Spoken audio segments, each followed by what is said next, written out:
Billionaire fires over 9 cleaning ladies, until puts a WIG on her daughter with cancer. And she, "You're fired. Pack your things and get out of my house immediately." Victoria Blackstone's voice echoed through the marble halls of her Beverly Hills mansion as she pointed an accusing finger at Maria Santos, the 9th housekeeper to face termination in 6 months. "I specifically told you to use distilled water on the crystal chandelier, not tap water. Do you see those spots?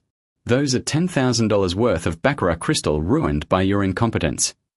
Maria clutched her cleaning supplies with trembling hands, tears streaming down her weathered face as she whispered, "Please, Mrs. Blackstone, I have 4 children to feed. I promise I'll be more careful."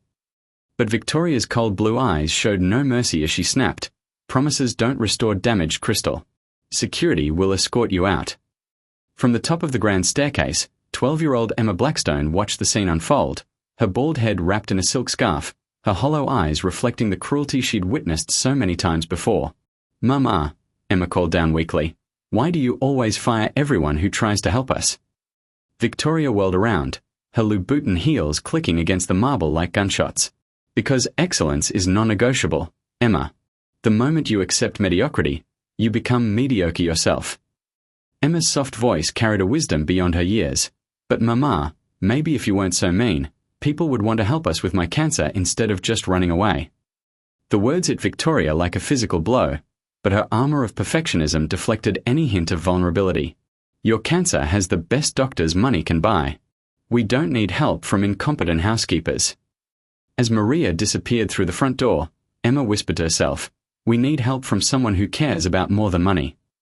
The next morning brought yet another applicant to the Blackstone estate, and Victoria prepared herself for disappointment as she reviewed the resume of Rosa Martinez, a 57-year-old woman whose employment history consisted mainly of domestic work for middle-class families rather than the elite households Victoria preferred.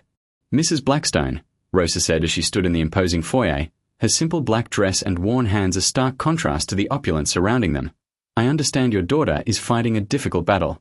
I want you to know that I didn't come here just for the job. I came because I believe I can help your family in ways that go beyond cleaning." Victoria's eyebrows arched with the predatory skepticism of someone who had built a $50 billion tech empire by recognizing weakness and exploitation.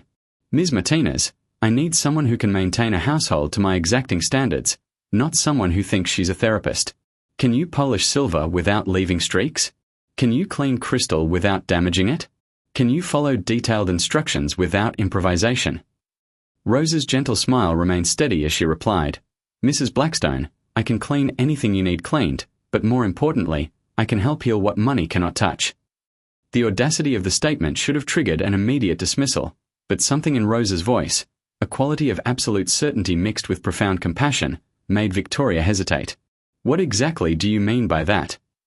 Victoria demanded, her business instincts warning her that this woman was unlike any domestic worker she had ever encountered. Rosa's answer would prove to be prophetic. Sometimes the most beautiful things in a house aren't the ones that shine on the outside, but the ones that glow from within. Your daughter has a light inside her that's being dimmed by sadness, and I know how to help that light shine bright again. Emma appeared at the top of the staircase as if summoned by some invisible force, her silk scarf slipping slightly to reveal the stark reality of her cancer treatment's impact on her once golden hair. "Are you the new cleaning lady?" Emma asked, her voice carrying a mixture of hope and resignation that came from watching so many potential caregivers come and go. Rosa looked up at the child with eyes that seemed to see straight through to Emma's wounded soul. "Hello, beautiful girl. Yes, I'm Rosa, and I've been waiting my whole life to meet you." Emma's laugh was bitter beyond her years. "Don't call me beautiful. Beautiful people have hair." Victoria started to intervene with her usual deflection about Emma's condition being temporary, but Rosa's response stopped her cold. "Mija, let me tell you something my grandmother taught me when I was your age and lost all my hair to sickness. She said, 'Rosa, your hair is just decoration, pretty to look at but not who you are. Your real beauty lives in your heart, in your spirit, in the love you give to the world. That kind of beauty can never fall out, never fade, never be taken away by any sickness or sadness." Emma's eyes filled with tears as she descended the staircase slowly, drawn by Rosa's words like metal to a magnet. "Your grandmother was sick like me." Emma whispered. Rosa nodded, her own eyes glistening with memories. "Yes, Mija, and she taught me something that doctors don't learn in school, that healing comes in many forms, and sometimes the most powerful medicine is remembering who you really are underneath everything that seems broken. Victoria watched this exchange with growing unease, her control-obsessed nature rebelling against the emotional intimacy that Rosa was establishing with Emma within minutes of their first meeting. "Ms. Martinez," Victoria interjected sharply, "I appreciate your philosophical approach, but my daughter needs medical treatment, not folk wisdom. If you're going to work here, you need to understand that I don't want Emma filled with false hope about alternative healing methods." Rosa turned to face Victoria with a directness that few employees had ever dared to display. "Mrs. Blackstone, I would never interfere with your daughter's medical care. But tell me this, has all your money and all those doctors been able to give Emma back her smile? Has the best medical care in the world been able to heal the sadness in her eyes?" The question struck Victoria like physical blows because they highlighted the one area where her wealth and influence had proven powerless. That's not the point," Victoria stammered, her usual commanding presence wavering. "The point is keeping Emma alive." Rosa's voice softened but gained intensity. "Mrs. Blackstone, what good is keeping someone alive if they don't remember what it feels like to be truly living? Your daughter is fighting for her life, but she's also fighting for her spirit, her hope, her belief that she's worth fighting for. I can't cure her cancer, but I can help cure the despair that's almost as dangerous as any tumor." Emma had moved closer during this exchange, and now she stood beside Rosa as if seeking protection from her mother's harsh pragmatism. "Mama," Emma said quietly, "maybe Rosa can help me feel better while the doctors help my body get better. Why does it have to be only one or the other?" The challenge in Emma's question forced Victoria to confront the possibility that her rigid approach to her daughter's illness might have been causing harm even as she pursued every available treatment option. "Fine," Victoria said after a long pause, her voice tight with barely controlled emotion. "Ms. Martinez, you may start tomorrow. But I want to be clear about the boundaries. You are here to maintain the household, not to practice medicine or psychology without a license." Rosa's smile conveyed both gratitude and gentle amusement at Victoria's attempt to maintain control over forces she clearly didn't understand. "Mrs. Blackstone, I will clean your beautiful house until it shines like heaven, but I will also love your daughter like she was my own granddaughter, because that's what she needs most right now, someone who sees her beauty instead of just her sickness." Emma's face lit up with the first genuine smile Victoria had seen from her in months. "Rosa, will you tell me more stories about your grandmother? And will you teach me how to remember who I really am?" Rosa knelt to Emma's level, her weathered hands gently cupping the child's face. "Mija, I will tell you every story I know, and I will show you things that will make you remember not just who you are, but how powerful and beautiful and magical you truly are."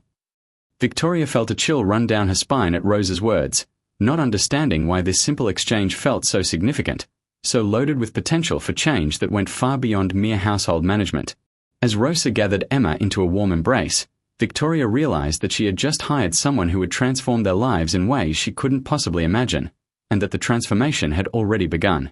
Rosa Martinez moved through the Blackstone mansion with an efficiency that impressed even Victoria's perfectionist standards, but her true focus remained fixed on Emma, whom she observed with the keen attention of someone trained to recognize signs that went far beyond physical symptoms. "Mija," Rosa said as she found Emma listlessly flipping through a magazine in the sunroom, "come help me in the kitchen while I prepare lunch. I want to teach you something special." Emma looked up with mild interest, her energy levels depleted by the latest round of chemotherapy, but curious about what this unusual housekeeper might consider special. "What kind of special?" Emma asked, following Rosa toward the mansion's professional-grade kitchen that had rarely been used for anything more elaborate than reheating catered meals. Rosa's smile held secrets as she began pulling ingredients from the refrigerator and pantry, items that Emma was certain hadn't been there the day before.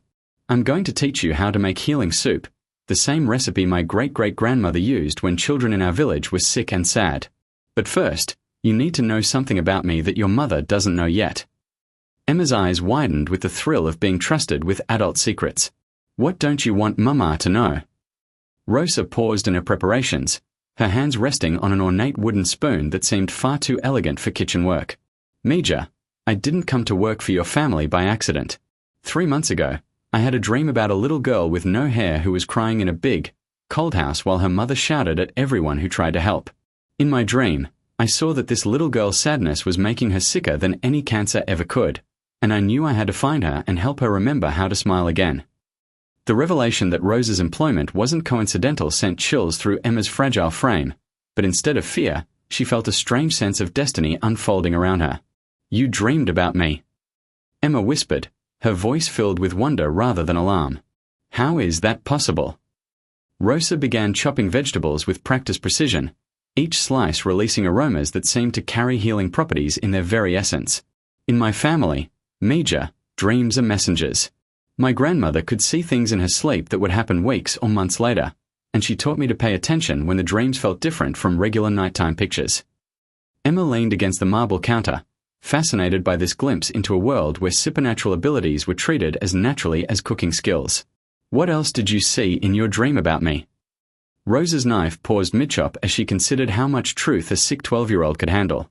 "I saw you wearing the most beautiful hair you could imagine, dancing in this very kitchen while your mother laughed and clapped her hands. I saw you strong and happy and surrounded by people who loved you not because they had to, but because your light was impossible to resist."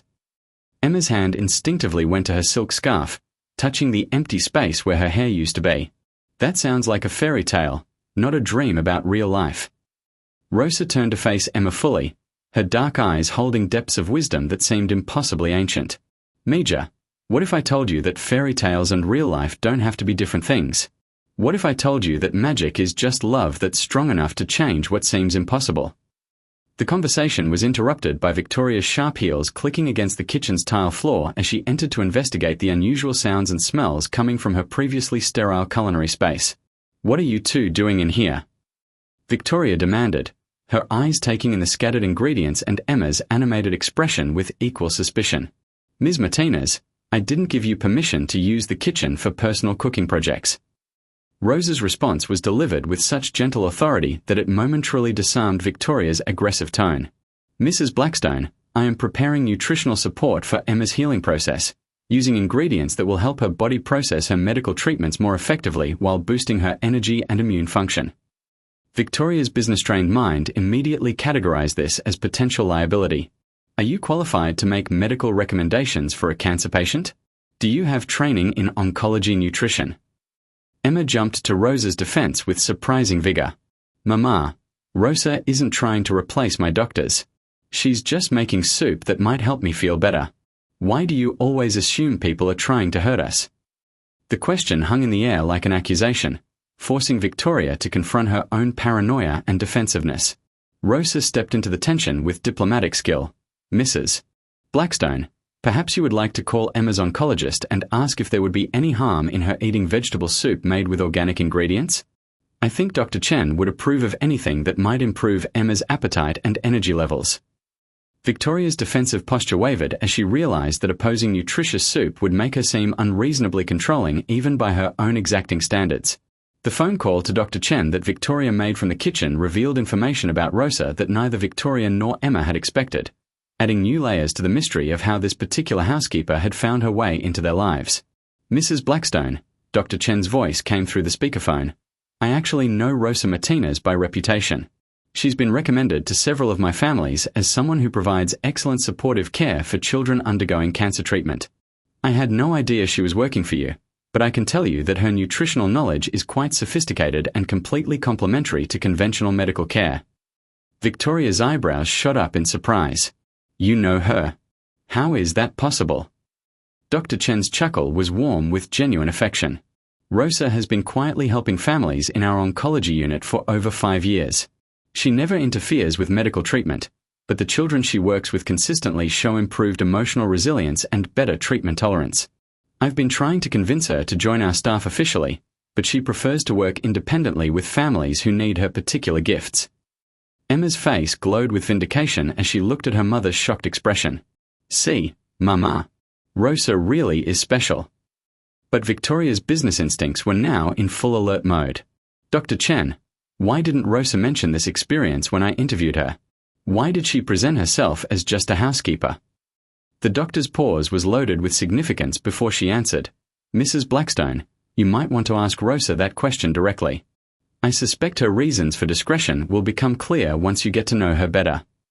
The confrontation that followed Dr. Chen's revelation took place in Victoria's study, where Rosa sat calmly across from the billionaire's imposing desk while Emma perched on a nearby chair, anxious to understand the adult complexities swirling around her new favorite person.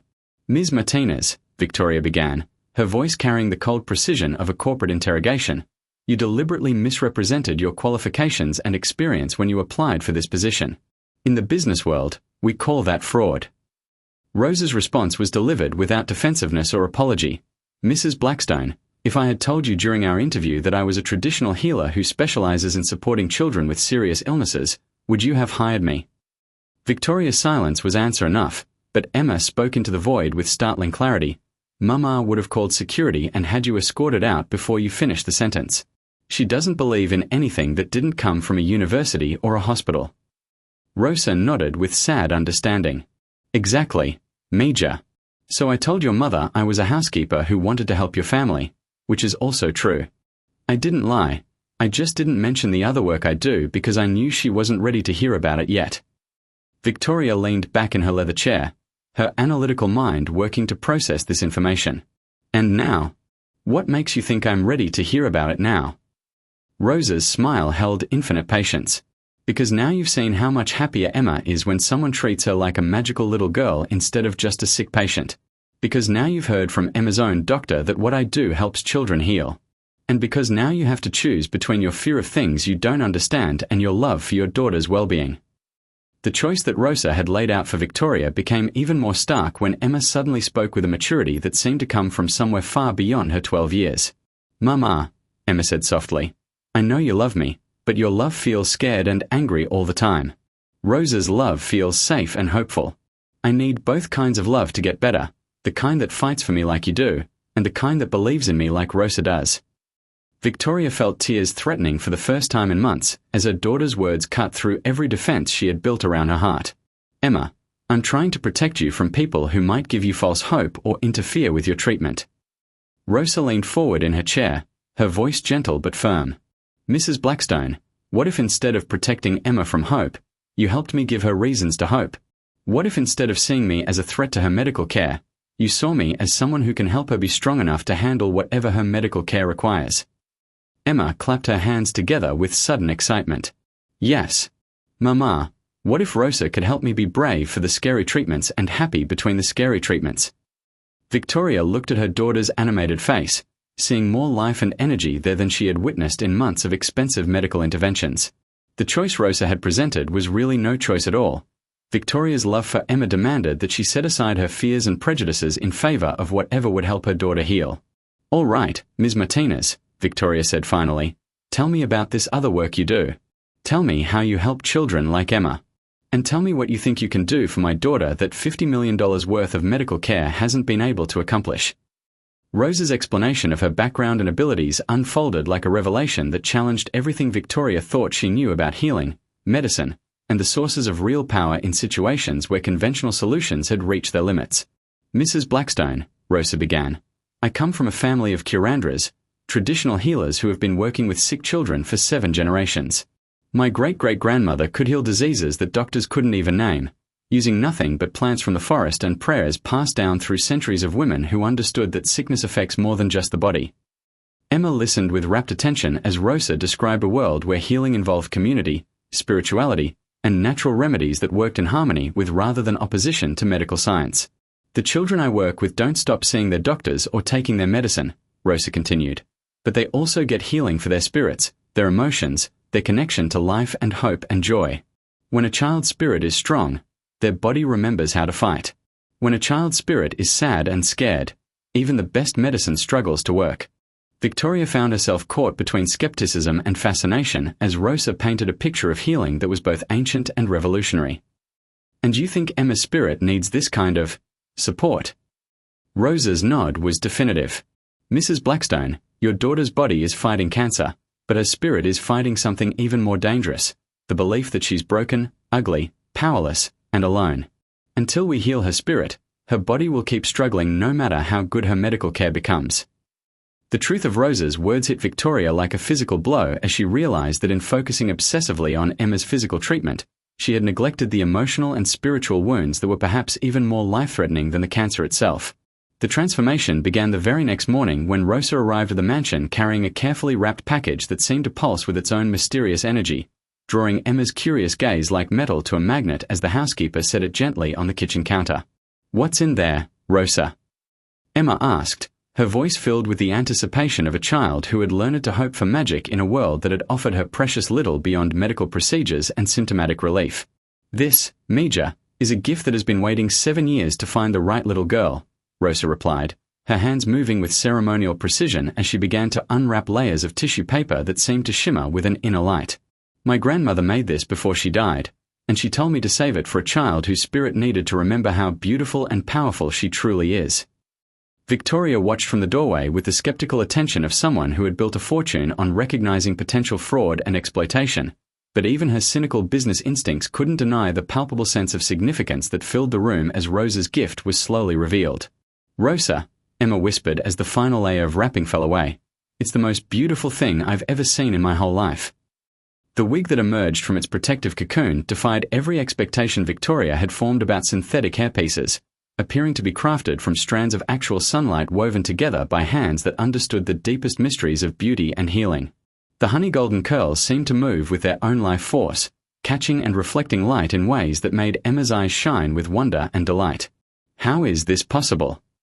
Victoria demanded, her scientific worldview struggling to process what she was seeing as Rosa lifted the wig with the reverence of someone handling a sacred relic.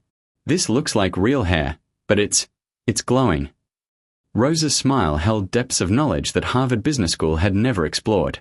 "Mrs. Blackstone, when something is made with enough love and blessed with enough prayers, it becomes more than just the materials it started with. This wig was created by my grandmother during the last months of her life, when she was too weak to do anything else but sit in her chair and weave healing into every strand." Emma reached out tentatively to touch the miraculous hair piece, gasping as her fingers made contact with curls that felt warm and alive against her skin. "Rosa, it feels like it recognizes me. Like it's been waiting for me specifically." The wonder in Emma's voice was matched by the tears streaming down Victoria's face as she watched her daughter experience joy for the first time in months. Rosa nodded with deep satisfaction as she began to gently position the wig on Emma's head, her expert fingers adjusting the fit with the skill of someone who had performed this ritual many times before. "That's because it has been waiting for you, Mija. My grandmother saw you in her dreams before you were even born, and she made this specifically for the day when you would need to remember that your beauty comes from your spirit, not just your hair." As the wig settled into place, Emma underwent a transformation that went far beyond mere physical appearance, her posture straightening, her smile brightening, her entire energy shifting from defeat to confidence in ways that seemed to defy the laws of physics and psychology. The immediate effects of wearing Rosa's magical wig were so dramatic that Victoria found herself questioning everything she thought she knew about the relationship between appearance, self-esteem, and physical healing. "Mama, look at me!" Emma exclaimed as she ran to the kitchen's stainless steel surfaces to catch her reflection, her laughter filling the space with music that had been absent for months. "I look like me again. I look beautiful." Victoria stared at her daughter in amazement, seeing not just the physical transformation that the wig had created, but the complete shift in Emma's demeanor from withdrawn patient to confident young girl. "Emma, you were always beautiful," Victoria said softly, "but you look different. Stronger somehow." Rosa's explanation for the wig's effects challenged Victoria's understanding of how healing actually worked in cases where conventional medicine had reached its limitations. "Mrs. Blackstone, when a child believes she is beautiful and powerful, her whole body starts to remember how to be healthy. When a child feels ugly and broken, even the best treatments struggle to work because the spirit isn't cooperating with the healing process." Emma spun around the kitchen with newfound energy, her wig bouncing and flowing as if it were responding to her emotions and movements. "Rosa, I can feel it making me stronger. It's like wearing confidence instead of just wearing hair." The observation was more accurate than Emma realized, as Victoria noticed that her daughter's color seemed better, her energy higher, and her appetite more robust than it had been since before her diagnosis. The scientific impossibility of the wig's effects became apparent over the following days as Emma's medical markers began improving in ways that her oncology team couldn't explain through conventional understanding of cancer treatment and recovery. "Mrs. Blackstone," Dr. Chen said during their weekly consultation, reviewing test results that showed strengthening immune function and reduced inflammatory markers, "Emma's numbers are trending in directions that frankly surprise me. Her white blood cell counts are improving, her energy levels are increasing, and she seems to be tolerating treatment better than we expected at this stage." Victoria found herself in the surreal position of crediting a housekeeper's magical wig for medical improvements that a team of world-class oncologists couldn't account for through scientific analysis. Dr. Chen, is it possible that psychological factors could create these kinds of physical changes? Dr. Chen's thoughtful pause suggested she was grappling with questions that medical school hadn't prepared her to answer. The mind-body connection is more powerful than we used to believe, she admitted. But the improvements we are seeing in Emma go beyond what we typically associate with psychological factors alone. Something is clearly supporting her healing process in ways that complement her medical treatment. Emma, wearing her magical wig to the appointment with obvious pride and joy, provided her own explanation. Dr. Chen, when I wear Rose's special wig, I remember that I'm not just a sick girl, I'm a powerful girl who happens to be fighting cancer. And when I remember how powerful I am, my body remembers how to be strong too. The expanding effects of the wig's influence began to manifest in ways that touched everyone who encountered Emma, as if the healing energy it generated was contagious and capable of transforming entire environments and relationships. Victoria's household staff, previously terrorized by her perfectionist demands and hair-trigger temper, began to relax and work more effectively as Emma's renewed joy created a lighter atmosphere throughout the mansion. "Mrs. Blackstone," said Margaret, Victoria's personal assistant, "I don't know what's happened, but the whole house feels different since Rosa arrived. Emma's happiness seems to be affecting everyone. Even you seem less intense." Victoria couldn't deny the accuracy of the observation, as she had found herself laughing more, criticizing less, and actually enjoying time with her daughter instead of just worrying about medical appointments and treatment schedules. The magical wig seemed to be healing not just Emma but their entire family system, creating space for love and connection that Victoria's grief and fear had previously overwhelmed. Emma's school friends began asking to spend time at the Blackstone mansion, drawn by Emma's renewed confidence and the mysterious energy that seemed to surround her when she wore Rose's gift. "Emma's like a different person," one of her classmates told Victoria during a playdate. "She's so happy and funny and brave now. What happened to make her change so much?" Victoria's answer revealed how profoundly her own worldview was shifting. Emma met someone who helped her remember who she really is underneath all the scary medical stuff. The wig's most remarkable property became evident when Emma began experimenting with different hairstyles and discovered that the magical hairpiece could apparently adapt itself to her wishes and needs without any physical manipulation or styling products. "Rosa, watch this," Emma called excitedly as she stood in front of her bedroom mirror, concentrating on wanting long, flowing hair that reached past her shoulders. Before Victoria's amazed eyes, the wig's curls began to lengthen and straighten, transforming into the exact style Emma had been visualizing. "How is that possible?" Victoria gasped, reaching out to touch the now longer hair that felt completely natural and showed no signs of artificial extension or manipulation. Rose's explanation drew on traditional beliefs about the power of intention and spiritual energy to influence physical reality in ways that Western science had barely begun to explore. "Mrs. Blackstone, when something is made with pure love and blessed with powerful prayers, it becomes responsive to the needs and desires of the person it was created for. The wig doesn't just give Emma hair, it gives her the power to be exactly who she needs to be in each moment." Emma experimented with various styles throughout the day, watching in delight as the wig transformed from curly to straight, from short to long, from casual to elegant, always perfectly matching her mental image of how she wanted to look and feel. "Mama," Emma said as she styled the wig into an elaborate updo for dinner, "wearing this makes me feel like I can be anything I want to be. Like having cancer doesn't have to limit who I am or what I can do with my life." Victoria realized that Rose's gift had accomplished something that all her wealth and influence had failed to achieve.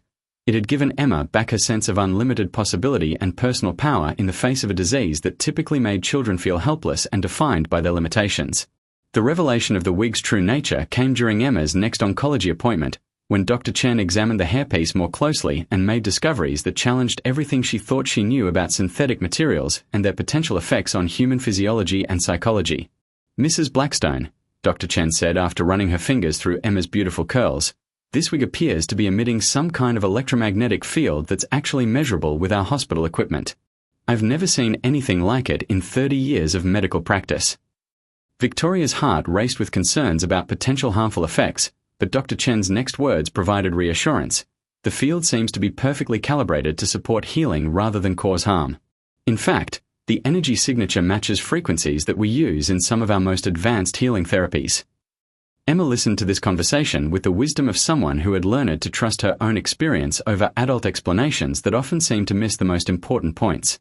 Dr. Chen, Emma said with gentle authority, Rose's grandmother made this wig to help children remember they're more powerful than their sickness.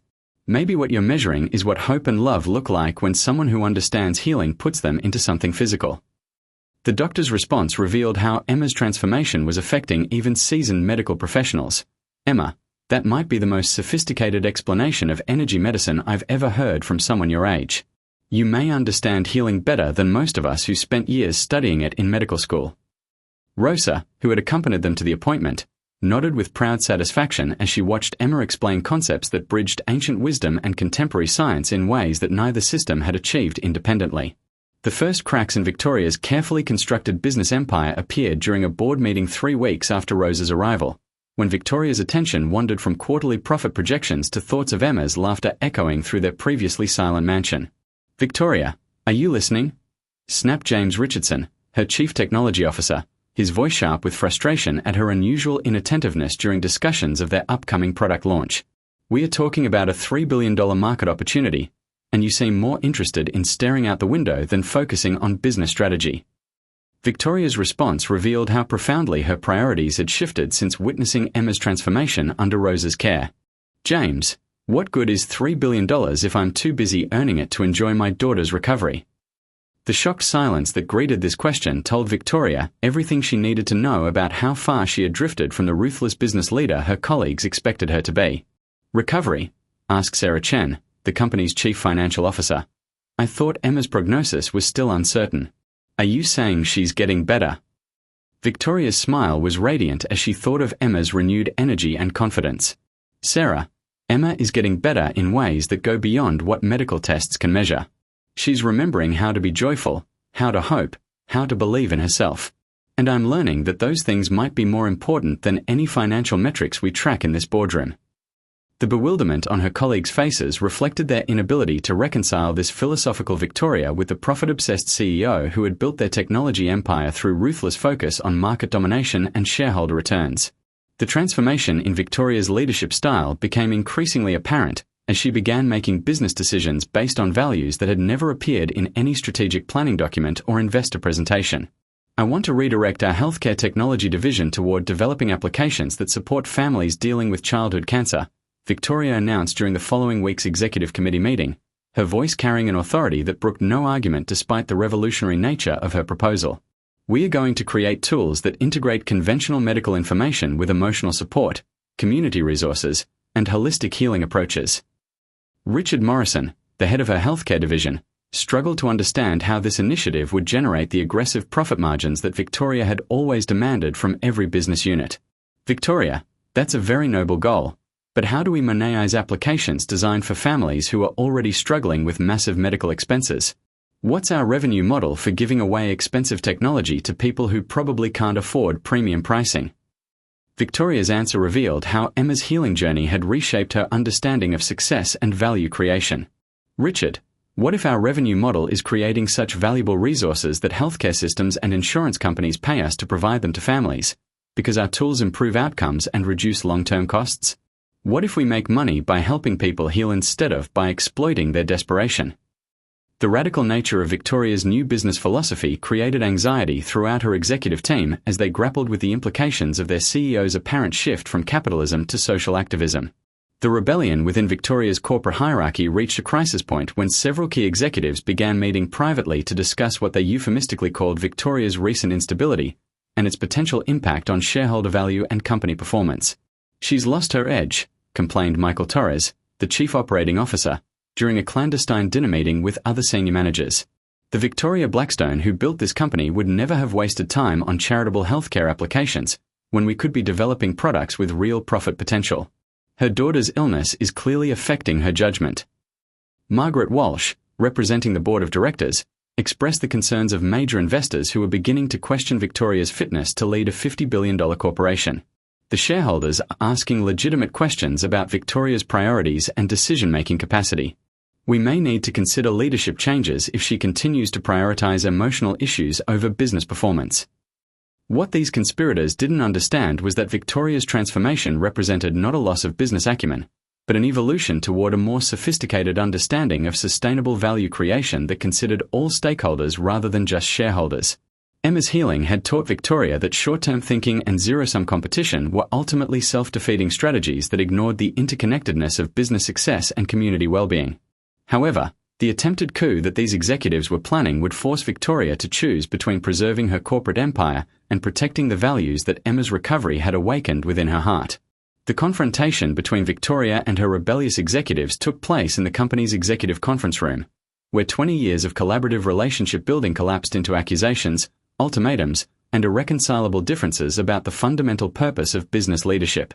"Victoria," said James Richardson as he led the intervention that the group had carefully planned, "we are here because we care about you and this company, but your recent decision suggests that Emma's illness has compromised your ability to make rational business judgments. We think you need to take a leave of absence to focus on your family while we manage the company's operations." Victoria's laugh was cold as ice as she realized that these people, whom she had considered trusted colleagues and friends for decades, were using her daughter's cancer as a pretext for a corporate coup designed to protect their own financial interests rather than expressing genuine concern for her well-being. "Let me understand this correctly," Victoria said, her voice carrying the deadly calm that had intimidated competitors and regulators for 2 decades. "You think that caring about my daughter's recovery and wanting to use our resources to help other families makes me unfit to lead this company?" Michael Torres leaned forward with the confidence of someone who believed he held all the cards. "Victoria, your new humanitarian initiatives are projected to cost us over $200 million in the first year alone, with no clear path to profitability. That's not caring leadership. That's emotional decision-making that threatens everyone's job security and retirement plans." Emma's voice cut through the tension like a blade forged from pure truth as she appeared in the conference room doorway, having arrived with Rosa for a planned visit to see her mother's office. "Mr. Torres," Emma said with the devastating clarity of childhood honesty, "my mama's not crazy for wanting to help sick kids like me.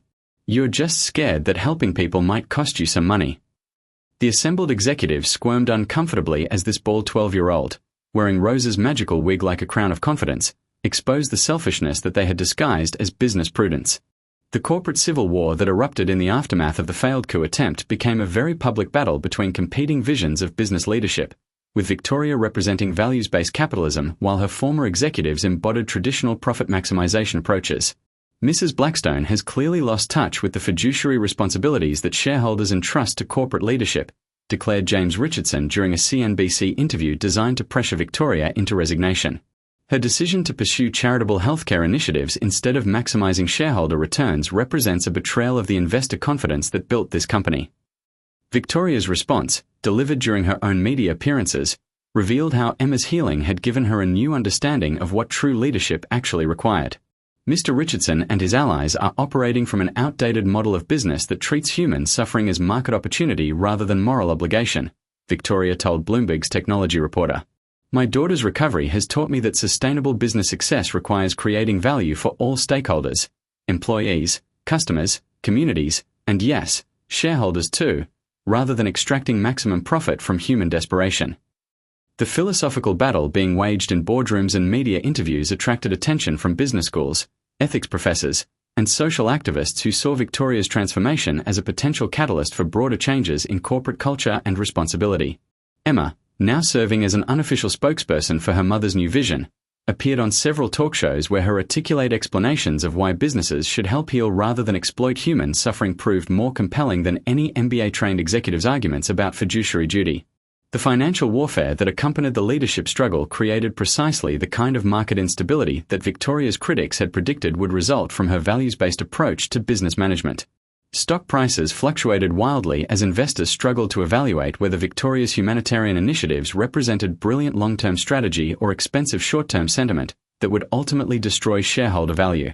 "Blackstone Technologies is facing a crisis of confidence," reported Wall Street Journal technology correspondent Sarah Martinez, with investors uncertain whether Victoria Blackstone's new focus on healthcare charity represents visionary leadership or emotional instability triggered by her daughter's illness.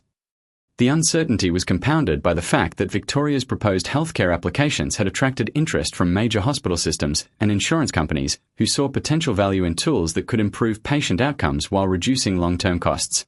"What Victoria is proposing," explained Dr. Michael Rodriguez from Cedars-Sinai Medical Center during a healthcare industry conference, is exactly the kind of innovation that our industry needs to address rising costs and declining patient satisfaction. Her approach could revolutionize how we integrate medical treatment with emotional and community support. The positive response from healthcare professionals provided Victoria with allies in her battle against short-term thinking, but the financial markets remained skeptical about profit models that prioritized healing over maximum revenue extraction. The personal cost of Victoria's corporate transformation became apparent as long-time friendships and social relationships fractured under the pressure of her changed priorities and public battle with former business partners. "Victoria, I don't understand what's happened to you," said Patricia Morrison, her college roommate and longtime social confidant, during a painful lunch conversation at their usual Beverly Hills restaurant. "You used to be focused, driven, successful in ways that inspired everyone around you. Now you're talking like some kind of spiritual guru instead of the businesswoman who built a $50 billion empire." Victoria's response reflected how Emma's healing journey had given her new criteria for evaluating relationships and success. "Patricia, I'm still focused and driven, but now I'm focused on things that matter more than quarterly earnings reports. Emma's recovery has shown me that real success means using your power and resources to heal rather than harm, to build up rather than tear down, to create hope rather than exploit desperation." Patricia's inability to understand Victoria's transformation represented the broader social isolation that Victoria experienced as she discovered that many of her previous relationships had been built around shared ambition rather than genuine affection or common values. The loss of these superficial connections was painful but also liberating, as Victoria found herself forming deeper relationships with Rosa, Emma, and other families who understood that healing required community support and shared commitment to values that transcended material success. The resolution of Victoria's corporate crisis came through an unexpected alliance with impact investors and socially conscious venture capitalists, who saw her healthcare initiatives as opportunities to demonstrate that profitable businesses could also be forces for social healing and positive change. "Mrs. Blackstone," said David Kim, representing a consortium of mission-driven investment funds, "what you're proposing represents exactly the kind of business model that our investors want to support. Companies that generate strong returns while solving real problems that affect real communities." The financial backing that these new partners provided allowed Victoria to buy out the rebellious executives, while restructuring Blackstone Technologies around principles that integrated profit with purpose in ways that satisfied both market demands and moral imperatives. Emma's presence at the decisive board meeting, wearing Rosa's magical wig and radiating the confidence that her healing journey had developed, served as a powerful reminder that business decisions affected real families and that corporate success should be measured by the positive impact it created in the world. "I'm proud of my mama," Emma told the assembled board members and investors, "because she's showing everyone that being powerful means helping other people become powerful too." The wisdom of a 12-year-old cancer survivor proved more compelling than the arguments of MBA-trained executives who had forgotten that business exists to serve human needs rather than the reverse. The transformation of Victoria's business empire into a model for conscious capitalism created ripple effects throughout the technology industry as other leaders began questioning whether traditional profit maximization approaches were sustainable in an era when stakeholders demanded corporate responsibility and authentic social impact. "What Victoria Blackstone has accomplished," wrote Harvard Business School professor Dr. Sarah Chen in her analysis of the company's transformation, "is demonstrate that values-based leadership doesn't require sacrificing profitability. It requires expanding the definition of value to include all stakeholders rather than just shareholders." The success of Victoria's healthcare applications, which became some of the most widely used medical support tools in history while generating substantial licensing revenue from healthcare systems worldwide, proved that doing good and doing well were not mutually exclusive objectives. Rosa's integration into the company as Director of Holistic Wellness Research brought traditional healing wisdom into the technology development process, creating applications that addressed emotional and spiritual dimensions of illness alongside medical information and treatment planning. Emma, now cancer-free and serving as a youth consultant for the company's patient advocacy programs, embodied the potential for healing-centered business models to create sustainable value for all stakeholders while maintaining the profitability that investors required for long-term success. The wig that had started as a gift from a caring housekeeper had evolved into a symbol of transformation that extended far beyond one family's healing to encompass new possibilities for business leadership that honored both ancient wisdom and contemporary innovation. The transformation of Victoria's household from a sterile monument to wealth into a vibrant center of healing attracted families from across Los Angeles who had heard whispers about the miraculous recovery taking place at the Blackstone mansion. "Mrs. Blackstone," pleaded Maria Santos during a desperate phone call, "my daughter Sophia has the same cancer as Emma, and she's losing hope despite all the medical treatment we are providing. Could Rosa possibly meet with us?" We've heard that she has ways of helping children remember their strength. Victoria's response revealed how profoundly her worldview had shifted from protective isolation to generous community engagement. Maria, bring Sophia over this afternoon. Rosa has taught me that healing spreads when it's shared, and Emma would love to meet another brave girl who's fighting the same battle. The first informal gathering of families seeking Rosa's guidance took place in Victoria's living room, where elegant furniture was pushed aside to create space for children to sit in a circle while Rosa shared stories and wisdom that had been passed down through generations of traditional healers.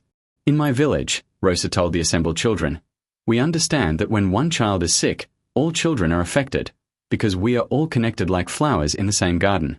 And when one child heals, all children become stronger, because healing energy spreads like sunlight touching every corner of the garden. Emma, wearing her magical wig and radiating confidence, became an unofficial ambassador for hope as she shared her own story with other children who were struggling to find reasons to keep fighting their illnesses. The weekly healing circles that emerged from these informal gatherings transformed Victoria's mansion into an unofficial community centre where families dealing with childhood cancer could find resources that the medical system wasn't equipped to provide. Rosa, said Dr. Patricia Chen during her first visit to observe one of these gatherings, what you're creating here is exactly what our hospital's psychosocial support program has been trying to achieve: community connections, emotional resilience, spiritual support, and practical wisdom that helps families navigate the challenges of serious illness. The integration of medical professionals with traditional healers created unprecedented opportunities for collaboration between conventional and complementary approaches to childhood cancer care. Rosa's Herbal Garden, expanded to accommodate the needs of multiple families, became a living laboratory where parents learned to prepare healing teas, nutritious meals, and natural remedies that supported their children's conventional medical treatments. Emma's enthusiasm for teaching other children about the healing properties of different plants made her a natural bridge between Rosa's traditional knowledge and the curiosity of young people who were eager to participate actively in their own recovery processes. When you understand that your body wants to heal, Emma would tell newer members of their healing circle, you can help the medicine work better by giving your body the kind of love and support it needs to remember how to be strong. The expansion of Rosa's healing practice beyond individual families to encompass entire communities created networks of support that extended far beyond the Blackstone estate, connecting families across economic, ethnic, and cultural boundaries through shared commitment to holistic approaches to childhood healing. What's happening here, observed Dr. Michael Rodriguez, a pediatric oncologist who began referring families to Rosa's healing circles, is the emergence of a new model for community-based healthcare that addresses the emotional, spiritual, and social dimensions of illness that conventional medicine often overlooks. The success stories that emerged from these expanded healing networks provided compelling evidence that traditional healing approaches could enhance rather than compete with medical treatment when integrated thoughtfully and respectfully.